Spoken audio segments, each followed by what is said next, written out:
Red Fox leader, the kids, we're going in.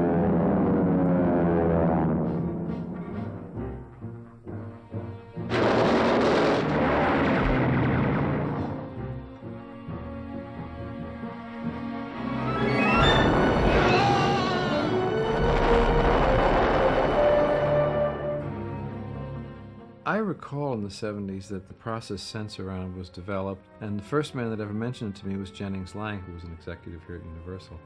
And I think it was his idea, his responsibility to develop this process that would give a sense of reality in the theater, actually shake the theater of an explosion that happened on the screen and so on, making the film obviously much more effective. By the time we embarked on the production of Midway, Universal had made a film entitled Earthquake.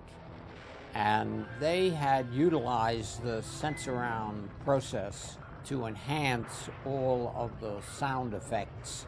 I had seen the picture and was impressed with what they had accomplished. I became convinced that we could enhance all of the sound effects through the use of sense-around, and consequently we determined to use that process.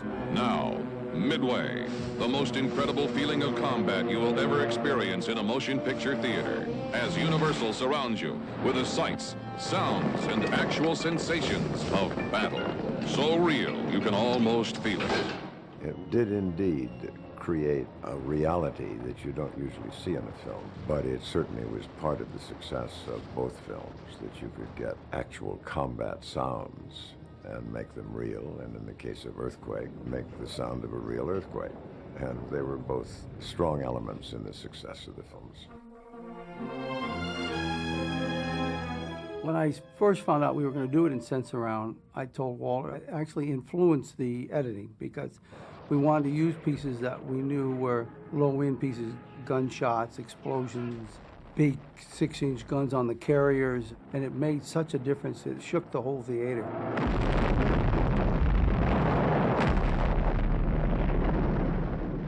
I can remember walking by the theater before I even knew we were going to do sense-around, and they were testing.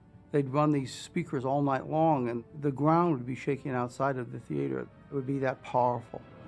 The stock footage became real with the sound. One of the limitations we had, though, with sense-around was we weren't allowed to use the high-end part, because if something went wrong in a theater with a bomb whistle or something like that, which was really quite interesting to hear in sense-around, if the control card didn't work, the frequency would probably blow out your eardrums, so they couldn't take a chance in doing that.